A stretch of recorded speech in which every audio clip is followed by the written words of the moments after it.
Glória a Deus, nós estamos retornando aí da nossa oitava aula dessa revelação tremenda que teve o pastor Myles Munroe, né? Eu quero aqui reiterar aqui esses dois livros, né? Realmente a ideia genial de Deus, e também esse aqui, o propósito, compreendendo o propósito e o poder da oração, né? Estamos aí na segunda parte da oitava aula e nós vimos aí Deus é Espírito, né? E como Espírito, ele não podia intervir naquele momento, né? Aquele momento realmente não tinha como ele intervir ali no Jardim do Éden, mas ele declara, ele fala, né? Da semente da mulher nascerá um que esmagará a cabeça da serpente. Satanás ficou nervoso, né? E toda linhagem que o diabo escolhe fica, na verdade, buscando a Deus pelos feitos, né? Então a gente observa que a partir daquele momento se definiu a dualidade do bem e do mal, do certo e do errado, da luz e das trevas, né? E então toda geração que estava procurando a Deus, que estava buscando a Deus, o diabo começou a colocar abortos, situações de esterilidade, né? Para tentar matar a semente que viesse daquela linhagem. Então a gente começa a observar, por exemplo, Abraão buscando a Deus, Sara era estéril, Isaac poderia ser da linhagem dele, Rebeca era estéril, Jacó, a mulher que ele mais amava, Raquel era estéril. Depois você vai observar justamente Joquebede, aquela luta do diabo tentando matar o libertador, né? No mundo espiritual, na atmosfera espiritual, já se sabia que estava para nascer o libertador daquela geração, daquele povo, da sua era, o mediador do Antigo Testamento, Moisés. E o diabo pensou que aquele que viria esmagar a cabeça dele nasceria ali. Então ele coloca Faraó para matar toda a semente, todos os meninos, todos os homens que nascessem das hebreias. Se nós formos olhar os jebusitas, os cananitas, né, são situações ali onde a gente vê uma batalha espiritual. Por quê? Mate todos os homens que nascer das hebreias, todo menino, todo macho que nascer das hebreias, toda semente que nascer, mata, né? Então você vê, hoje em dia, sabemos que está para se levantar aí uma geração do avivamento, uma geração poderosa, e por isso que o diabo tem lutado para tentar legalizar o aborto em todos os lugares. Por quê? Porque Jesus está vindo, Jesus está chegando, né? A Bíblia diz que na plenitude dos tempos. Há 2000 anos atrás isso aconteceu do mesmo jeito. Herodes se levanta e manda matar todos os meninos de 2 anos para baixo. E a gente vê que aconteceu então com Moisés, no nascimento de Jesus, e está acontecendo nos dias de hoje.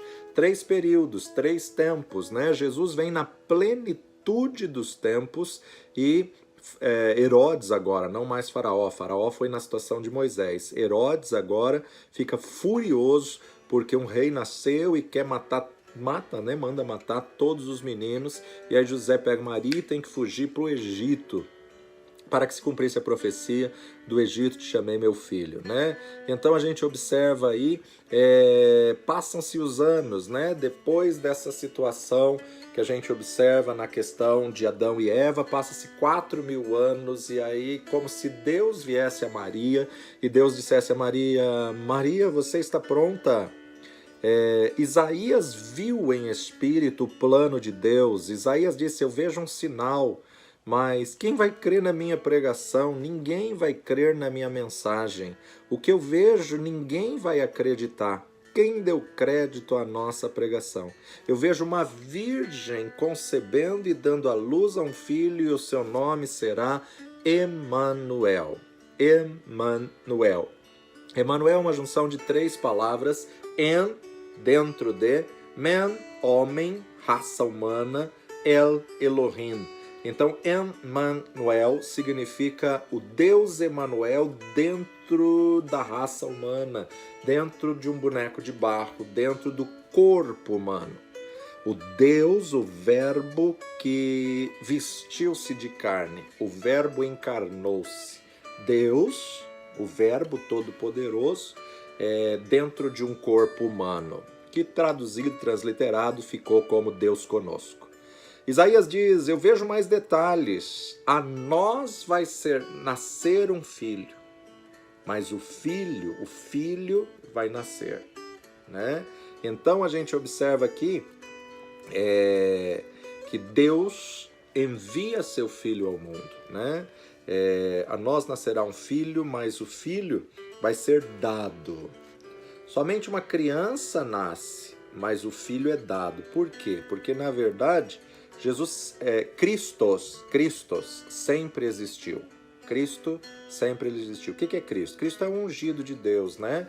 E Jesus é a forma humana. Maria nunca foi mãe de Cristo. Maria foi mãe de Jesus. Maria não é mãe da divindade. Maria é mãe da parte humana. Porque a divindade, Cristo, é eterno, de eternidade a eternidade. No princípio era o Verbo estava com Deus, o Verbo era Deus. Então, vai nascer um filho, mas o filho não vai nascer, o filho será dado, né? Então, o que acontece? Vai nascer a parte humana, porque Deus é espírito. Então, o que nasce criança é Jesus, e o que está dentro dele é o Cristo, né? Por isso que quando Jesus pergunta aos discípulos que dizem os homens ser o filho do homem, Pedro se levanta e fala, tu és o Cristo. Jesus fala, Pedro, não foi carne nem sangue, mas meu próprio Pai que te revelou isso. Uma criança vai nascer. Maria fez legal a Cristo, gerando Jesus. Maria fez nascer a criança, porque o Espírito do Senhor a envolveu e depositou a semente, primeiro bebê de proveta, depositou a semente direto no ventre de Maria. Mas Maria nunca fez nascer o Filho de Deus. Ela fez nascer a parte humana. O Filho de Deus foi dado.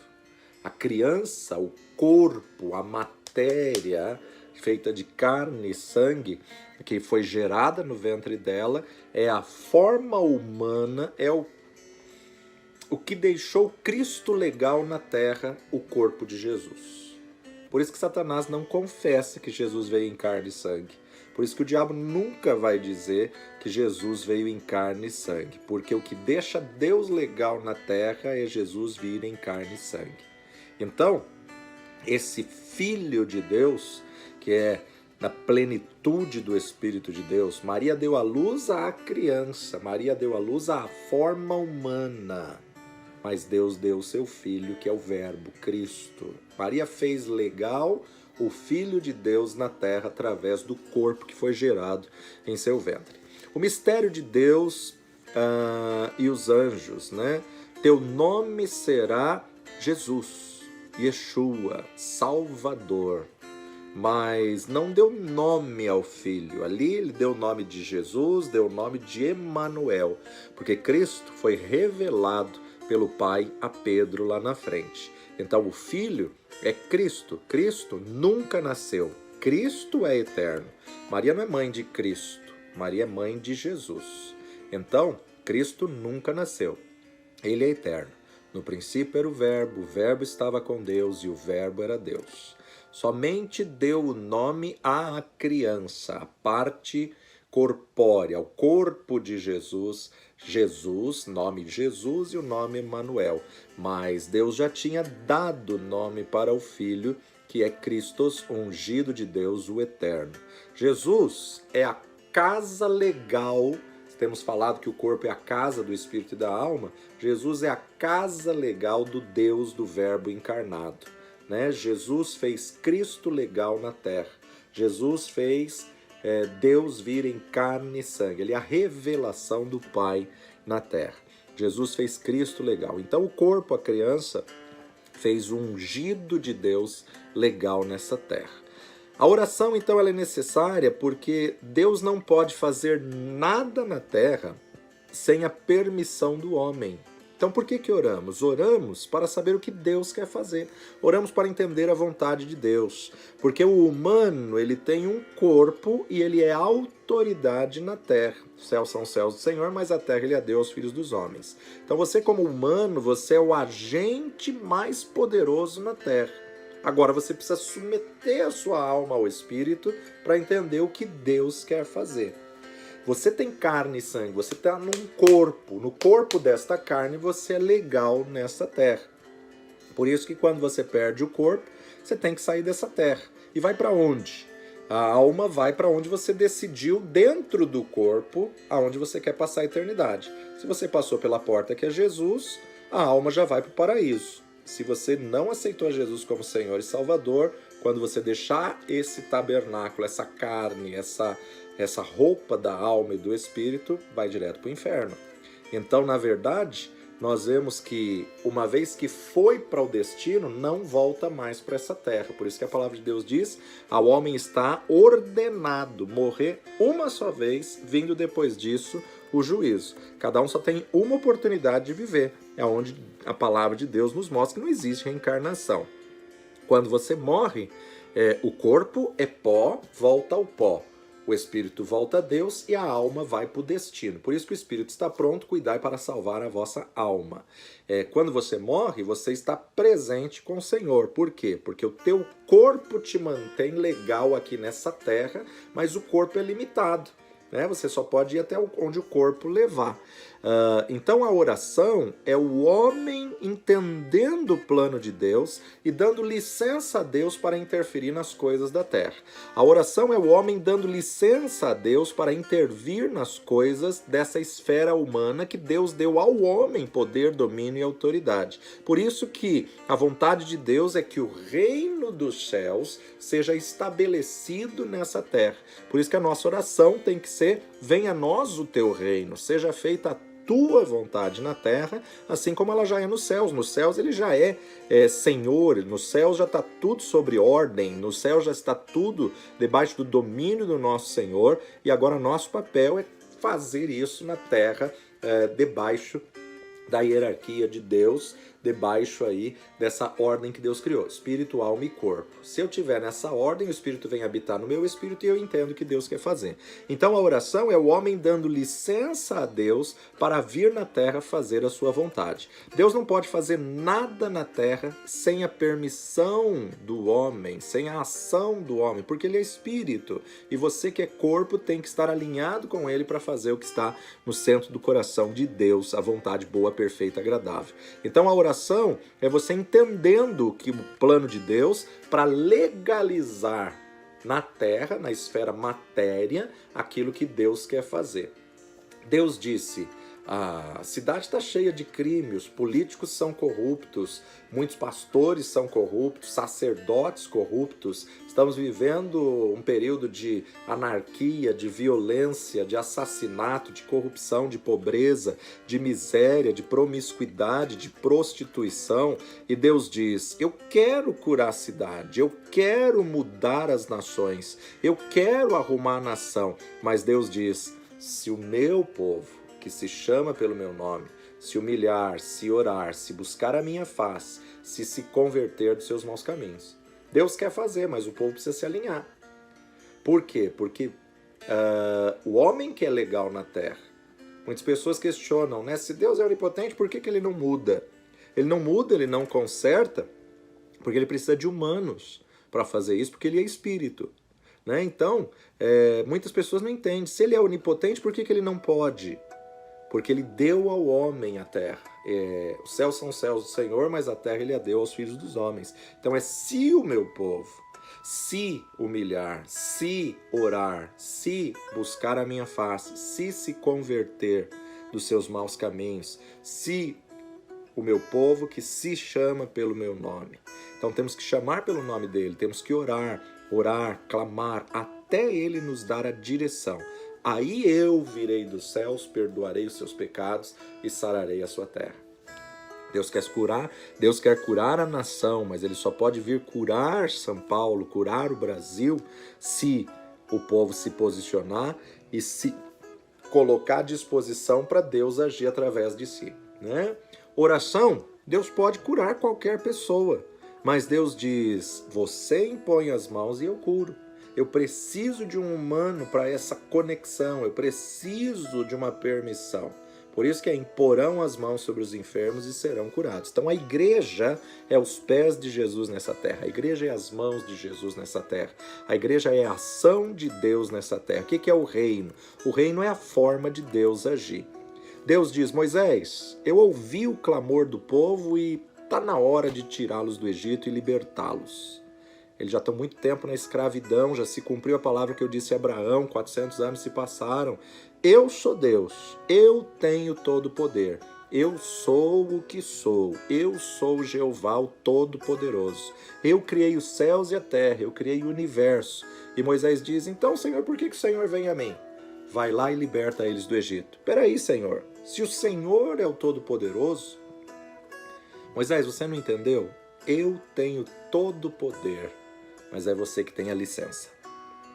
Moisés diz, não, Senhor, eu sou fraco, pesado de línguas, agora eu não sei mais que faraó está lá, faz tanto tempo que eu estou sem estudo, 40 anos que eu estou afastado do palácio.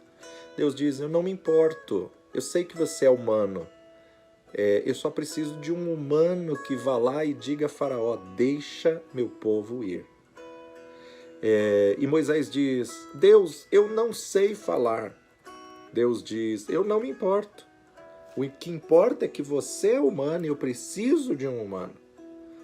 Talvez Moisés tenha pensado, mas eu tenho medo agora de me apresentar a faraó. Eu saí de lá fugido, eu matei um soldado egípcio. Deus diz, Moisés, eu preciso de um humano. Só preciso de uma licença, de uma permissão. E Moisés diz, ok, Senhor, eu irei. E é como se Deus estivesse dizendo, muito obrigado. Eu posso ouvir Deus cantando, eu tenho um ser humano, eu tenho um ser humano, eu tenho um ser humano, vou agir na terra porque eu tenho um ser humano. Será que Deus te tem? Será que Deus pode contar com você para fazer o que Ele quer? Ah, mas como que eu vou saber a vontade de Deus? É aí que está a oração.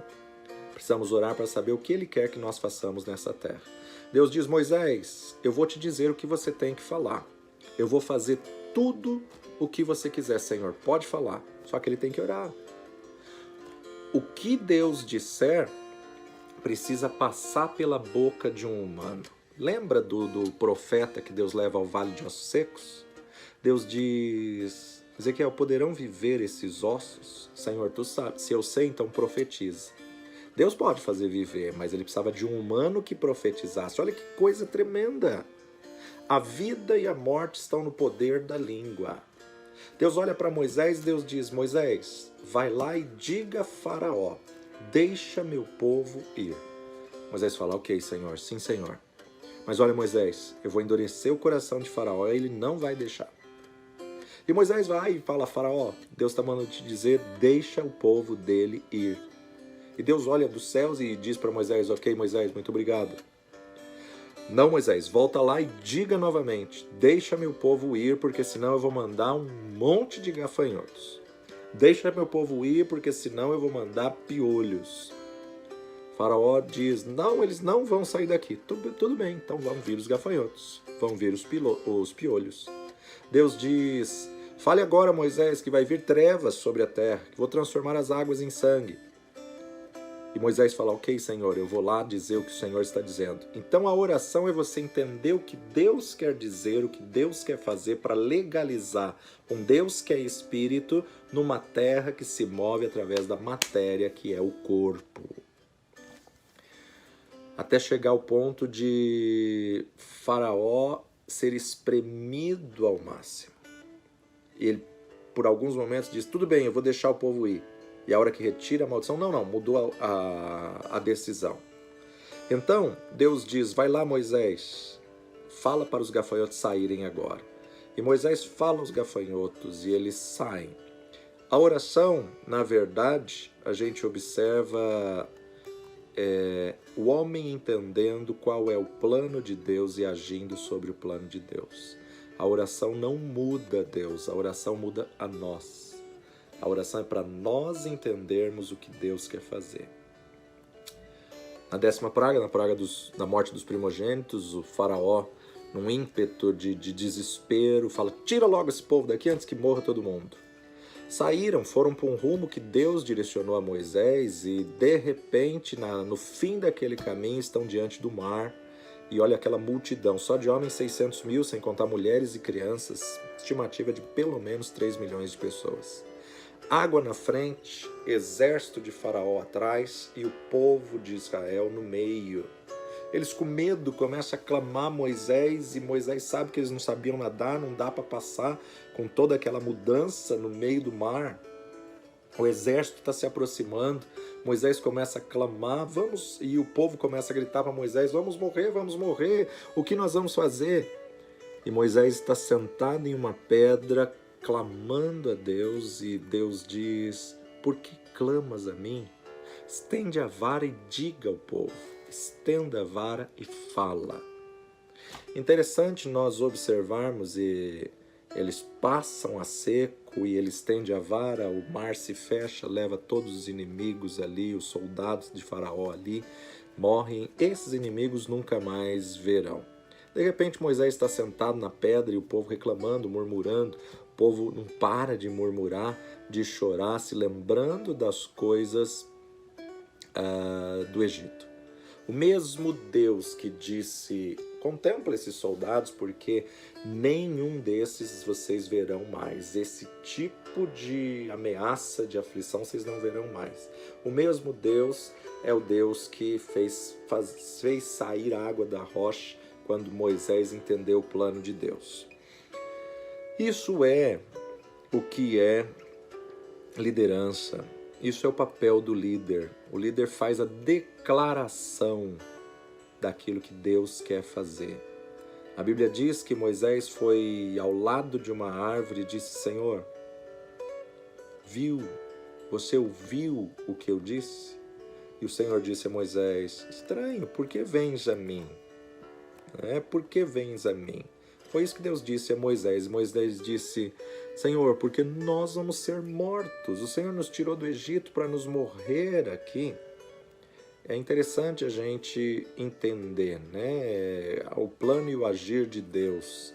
E Deus estava então falando com Moisés para ele legalizar aquilo que Deus queria fazer. É muito interessante nós observarmos e entendermos o plano correto. Deus que abriu o mar, mas Moisés precisava estender a vara. Foi Deus que fechou o mar, mas Moisés precisava estender e falar. Foi Deus que deu água no deserto, mas Moisés precisava falar com a rocha. E isso não foi simplesmente na vida de Moisés, foram tantos outros. Abraão, por exemplo, Deus disse a Abraão: Abraão, eu estou com um problema. E Abraão disse: qual, Senhor? E Deus disse: está vendo aquela cidade ali, Sodoma e Gomorra? O cheiro do pecado chegou até as minhas narinas. Eu quero destruir essa cidade. E Abraão disse: Senhor, se tivesse 50 justos lá, não, se tivesse 50 não destruirei. A questão é que não tinha. E ele começa um leilão para baixo, Se de 50 falta 5, se de 45 falta 5, se de 40 falta 5. Senhor, tem Ló lá. E aí então o Senhor diz: tira ele de lá porque eu vou destruir. E o Senhor envia ali os anjos. É algo muito interessante. É como se Abraão dissesse para o Senhor: mas Senhor, Tu és o Deus Todo-Poderoso, Tu és o soberano, Tu és o onipotente, onipresente. Vai lá e destrói. Não, Abraão. Eu sou espírito, eu sou ilegal. Eu preciso de um humano que se alinhe comigo para poder liberar essa sentença e eu agir. Não é que Deus precisa do homem, mas Ele escolheu escolher o homem. Ele decidiu precisar do homem. Ele decidiu dar ao homem domínio sobre essa terra. E o homem só pode agir alinhado à vontade de Deus quando ele mortifica a carne. Deus quer mudar o Brasil, Deus quer mudar São Paulo, Deus quer mudar essa geração. Deus quer mudar este mundo. A Bíblia diz que Abraão falou com Deus como um homem fala com seu amigo. Abraão começou a negociar com Deus, por quê? Porque ele percebeu a liberdade que ele tinha e o poder que ele tinha. Senhor, você não entende? E Deus, claro que entende todas as coisas. Mas é como se Deus estivesse ensinando a Abraão: Abraão, é você que não entende. Nada vai acontecer se eu não tiver um humano na terra alinhado à minha vontade para liberar a minha vontade na terra. E Abraão disse: mas Senhor, e se tem 50 justos na cidade, tu não podes destruir. E Deus disse: tudo bem, eu não vou destruir se tiver 50. Abraão entendeu que não tinha 50 e vai reduzindo: 40, Senhor, 30, Senhor, 20, Senhor. Vai pleiteando: 10, Senhor. Senhor, tira Ló de lá. Isso é o poder da intercessão, de você interpelar por outrem, de você clamar por alguém.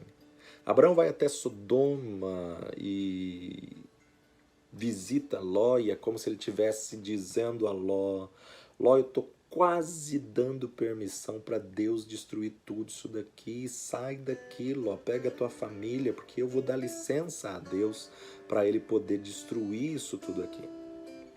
Ló não estava dando ouvidos. Deus envia os anjos, os mensageiros: sai depressa, não olha para trás. E a esposa de Ló olhou para trás e virou estátua de sal por não obedecer.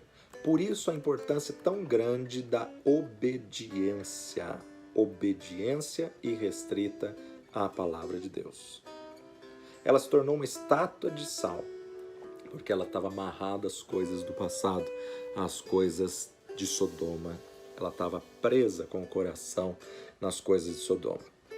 Até então chegar o ápice do tempo, como diz Paulo, e Deus enviar Jesus, nascido de mulher, num corpo humano, o que legaliza Deus na terra. O Verbo se fez carne.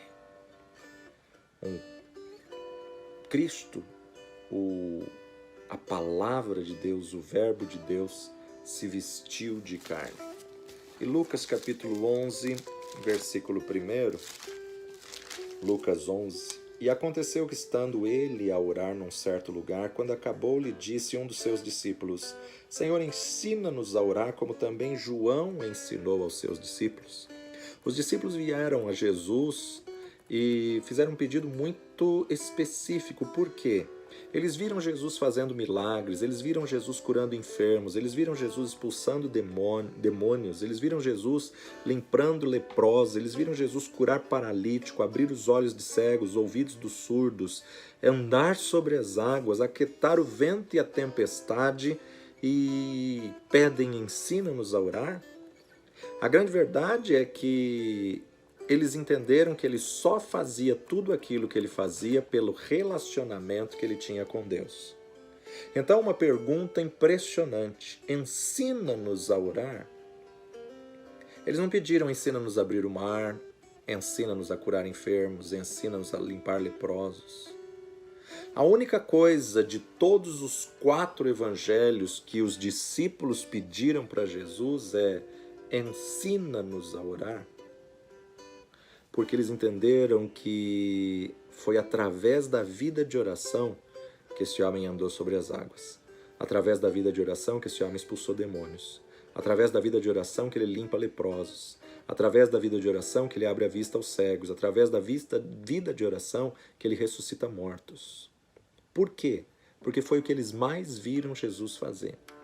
Acordava antes do sol nascer, e antes do sol nascer ele já estava orando. Orava até o sol nascer. Ele orava com a multidão, ele orava com os 70, ele orava com os 12, ele orava com os 3 mais chegados, ele orava com o mais próximo, o discípulo amado, e chegava um momento que ele falava: agora vocês todos fiquem aqui porque eu vou até ali orar. A Bíblia nos diz, já lemos isso nessa matéria, como era de costume. Jesus, por costume, tinha o costume de ir ao Monte das Oliveiras orar.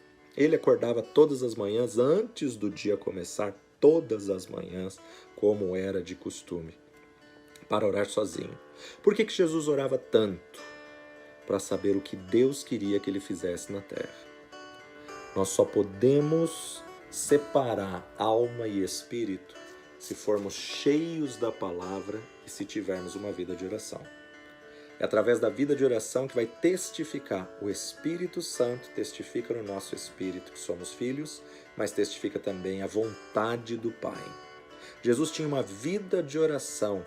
Por isso, cada passo, cada decisão, todas as manhãs, antes do dia começar, ele ia a um lugar separado, retirado, para pegar aí a agenda do dia. Jesus, como era de costume, antes de começar o dia. O dia em Israel começa por volta de 6 horas, começa a nascer o dia, 7 horas começam as atividades. Antes de começar o dia, mais ou menos 4 horas da manhã. Isso quer dizer que todas as manhãs Jesus acordava às 4 da manhã e orava pelo menos das 4 às 7, das 4 às 8. E agora os discípulos entendem que o segredo do ministério de sucesso é uma vida de oração. Eles pedem, ensina-nos a orar. Ele fazia isso 4 horas diárias. E por ele orar 4 horas diárias, em menos de 4 segundos ele curava um paralítico. Em menos de 4 segundos ele curava um cego. Em menos de 4 segundos ele expulsava um demônio. Como que ele passava tanto tempo na presença de Deus? As coisas aconteciam rápido. Em menos de 4 segundos ele limpava um leproso. Isso significa que se nós tivermos uma vida de comunhão e intimidade, nós podemos fazer as mesmas coisas que ele fez ou até maiores do que ele fez. Infelizmente hoje, a nossa sociedade, invertemos as coisas. Passamos 4 segundos em oração e ficamos 4 horas tentando expulsar um demoniado e o demônio não sai. Passamos 4 segundos em oração e clamamos 4 horas por um enfermo e nada acontece. Será que não estamos desgastando muito tempo com o desnecessário e deixando pouco tempo para o essencial? Quantas pessoas tentam expulsar demônios, expulsar e até têm autoridade, mas não têm relacionamento com Deus? E aí então nós observamos que nunca vamos conseguir fazer aquilo que ele fez se não entendermos o princípio. Ensina-nos a orar. Jesus disse, ok, eu vou ensinar vocês a orar. Olha, quando vocês orarem, vocês vão orar assim, Pai nosso que estás no céu. Ele é espírito, ele não está na terra, ele está no céu. Porque na terra ele é ilegal. Os céus são os céus do Senhor, mas a terra ele a deu aos filhos dos homens. Pai nosso que não estás na terra, mas que estás nos céus, santificado, louvado, eterno, soberano, precioso seja o teu nome. Venha o teu reino. Esse reino nos céus que já está estabelecido, venha para a terra. Por que que ele não pode trazer? Ele precisa da permissão do homem. Venha. É o homem que tem que legalizar. Seja feita a tua vontade na terra, assim como ela já é feita nos céus. Por que que ele quer que você peça a ele? Porque ele precisa da permissão de quem é legal na terra. Quem é legal na terra? Quem está em carne e sangue. Na terra, assim como é feito nos céus. Céus é espiritual e no espírito está tudo certo, está tudo resolvido. Quando o homem entende isso, ele se torna uma pessoa perigosa. Por isso que Satanás não quer que você entenda essa mensagem. Porque quando você entender essa revelação, tua realidade vai mudar, tua família vai mudar, tua cidade vai mudar, o Brasil, a nação vai mudar. Anjos não têm permissão para pregar o evangelho, bem que eles queriam. Mas por que que eles não têm permissão para pregar o evangelho? Porque eles não têm corpo físico, eles não têm matéria. Os céus são os céus do Senhor, mas a terra ele a deu aos filhos dos homens. Como é que eles podem fazer se eles não têm corpo físico? Em revelação, em visão. E eles podem, então, anunciar aonde você tem que ir para receber o caminho da salvação. A não ser que alguém seja enviado. O enviado é o apóstolo. Apóstolo significa o enviado. Todo que é enviado com uma missão específica está indo na unção apostólica. Deus precisa de alguém legal na terra, que tenha corpo, carne e sangue. Então Jesus é o verbo que se fez carne. É o Deus, que é espírito, num corpo legal, teve que nascer no ventre de uma criança. O Verbo se fez carne para legalizar a Deus. Por isso que ele curou enfermos, ressuscitou mortos, expulsou demônios, e o povo perguntou: com qual autoridade tu fazes essas coisas? Ele disse: eu não faço essas coisas porque eu sou um filho de Deus. Eu não faço esses milagres porque eu sou o filho de Deus. Eu faço essas coisas na terra porque o Pai me tem dado autoridade na terra, porque ele estava em carne e sangue. Por que eu faço essas coisas? Porque eu sou filho do homem, porque eu nasci em carne e sangue. Agora eu tenho um corpo legal. E o que eu faço é o que eu vejo o Pai fazer. Eu tenho legalidade. Eu faço a vontade de Deus na terra. E para terminar, agora ele está para morrer na cruz do Calvário. E ele diz aos seus discípulos: eu vou ter que deixar vocês agora. Eu tenho que deixar este corpo. Eu vou colocar esse corpo na cruz para compartilhar o meu sangue. Eu vou ter que derramar o meu sangue por um propósito: remissão, para limpar o corpo, para tirar a culpa do pecado. Eu vou limpar o corpo daquele que crer em mim, da humanidade, e a tua vida com meu sangue. E eu vou voltar novamente. E os discípulos começaram a segurar Jesus e começaram a dizer: não, Senhor, por favor, não vai, não vai, não vai. E ele diz: eu preciso ir, porque se eu não for, o Espírito de Deus não pode vir à terra.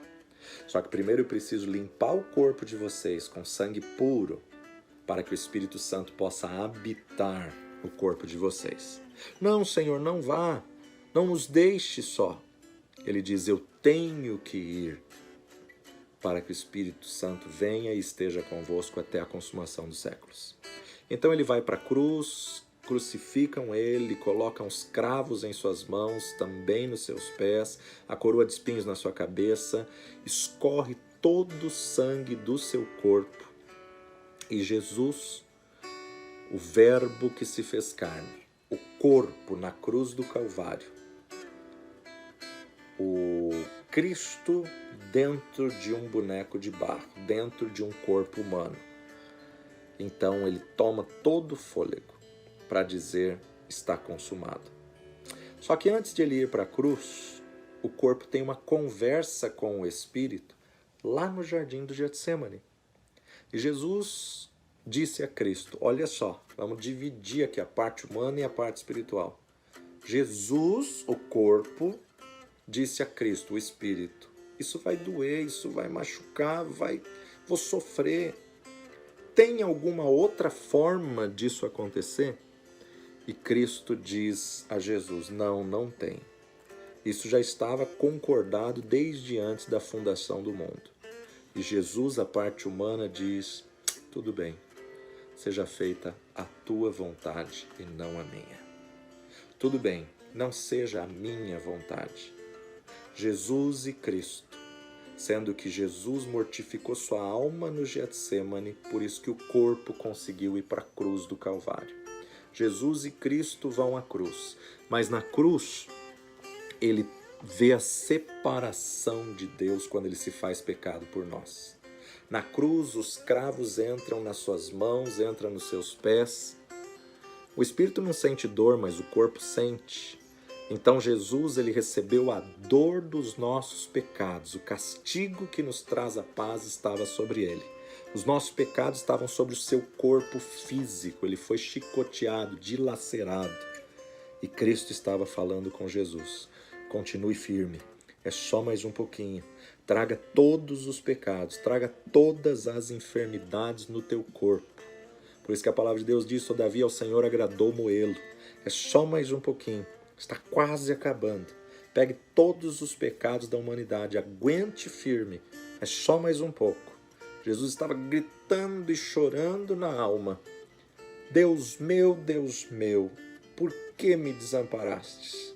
Não esqueça de mim, não me abandone. E Cristo disse a Jesus: eu vou voltar ao terceiro dia para pegar o corpo.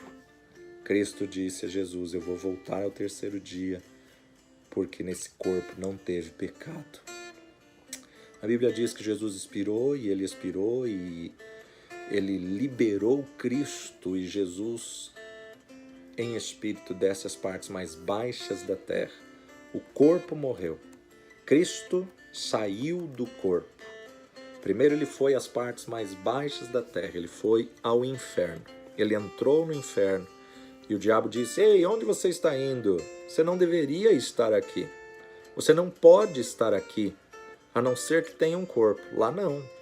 Cristo continua andando na direção dele, dizendo: eu tenho um corpo lá em cima no Calvário. Eu tenho um corpo lá em cima no túmulo.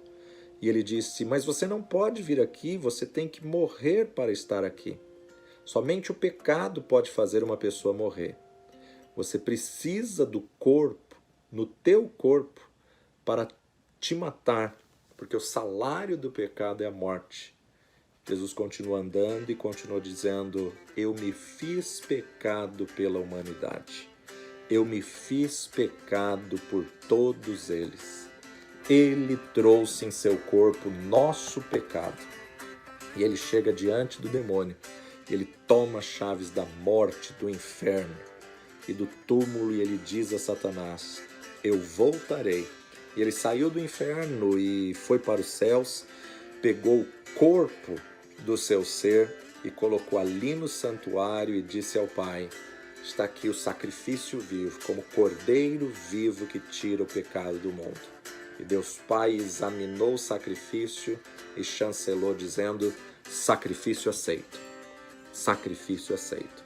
Cristo disse ao Pai: mas eu preciso voltar, eu não terminei ainda. E os anjos disseram a Cristo: você não pode voltar lá, você é espírito, você é ilegal. E ele diz: não, eu tenho um corpo lá no túmulo. Eu vou entrar nesse corpo, no meu corpo lá no túmulo. E a Bíblia diz que Deus voltou no seu próprio corpo. Houve tremor, a pedra do túmulo saiu e ao terceiro dia ele ressuscitou no seu próprio corpo. Isso não é reencarnação, porque é no seu próprio corpo. E a Bíblia diz que Cristo ressuscitou Jesus dentre os mortos. E hoje, todo poder, todo domínio, toda autoridade foi dada legalmente a Ele, que veio a esse mundo em carne e sangue e venceu a Satanás em carne e sangue. Por isso que o diabo não consegue dizer que Jesus veio em carne e sangue. Por isso é que Jesus legaliza Cristo na terra. Por isso que o que legaliza o poder de Deus na terra, Ele nos deu poder e autoridade. Então a alma tem que estar submissa ao Espírito, para que no Espírito você ouça a direção do Espírito Santo de Deus. E hoje Ele habita em você através do tanto de palavra que você se alimenta. E o Espírito habita no seu espírito, porque você tem um corpo lavado, comprado, remido, purificado pelo sangue de Cristo Jesus. Não teria outra forma do Espírito Santo habitar dentro de um corpo pecador. Não teria outra forma do Espírito Santo habitar em um corpo se não fosse pelo que Jesus fez lá atrás na cruz do Calvário, se não fosse pelo sacrifício de Cristo Jesus. Mas Deus ainda continua dizendo: eu preciso de alguém na terra que seja legal para que eu possa estabelecer o meu reino na terra. O Senhor precisa de você. O Senhor escolheu precisar de você. Jesus necessitou ir para que o Consolador viesse. Então, por que precisamos orar? Precisamos orar para saber o que devemos fazer. E não para mudar a Deus. Oração não muda a Deus. Oração muda a nós. Para sermos corpo de Cristo na terra. Para que um membro do corpo saiba o que a cabeça quer fazer, ela tem que estar alinhada. Quando ela está alinhada, ela faz mecanicamente. Levanta o braço. Ninguém precisa dar ordem, levanta o braço. Já faz isso naturalmente. Assim tem que ser a tua vida com o nosso Senhor, o nosso cabeça, o nosso Senhor Jesus Cristo. Precisamos orar porque somos o corpo de Cristo aqui nessa terra. Mas Ele só pode ter liberdade em nós se estiver na ordem correta. A alma submissa ao Espírito, para que assim você possa estar no centro da vontade dEle e fazer tudo que o Senhor quer que você faça para que o reino seja estabelecido. Por isso que ele toma o pão da ceia, e no pão da ceia ele parte e diz: este é o meu corpo que é dado por vós, que é partido por vós. Precisamos orar para entender o que Deus quer que nós façamos nesse tempo que nós estamos vivendo. Pai de amor, te louvamos por mais essa matéria, te agradecemos por essa revelação tão tremenda e tão profunda. Que o teu Espírito testifique no nosso espírito a profundidade e a verdade. Ensina-nos cada dia a colocar em prática a verdade da tua palavra, Senhor. Perdoa os nossos pecados, falhas e fraquezas e ensina-nos cada dia a deixarmos o Espírito nos guiar, a deixar o Espírito prevalecer. Ensina-nos cada dia, Senhor, a mortificarmos a nossa alma, a nossa carne e subjugarmos à vontade do Senhor, porque sabemos que a tua vontade é boa, perfeita e agradável. Te agradecemos pela verdade da tua palavra, firma em nós essa verdade, hoje e sempre, no nome precioso de Jesus. Amém e amém. Deus abençoe, que a paz e a unção do Senhor seja sobre ti. Fique firme, em nome de Jesus. Estamos crendo que em breve voltaremos com as aulas presenciais, mas enquanto isso não acontecer, não deixe de fazer uma matéria. Continue firmado no nome precioso de Jesus. Deus te abençoe e até a próxima matéria.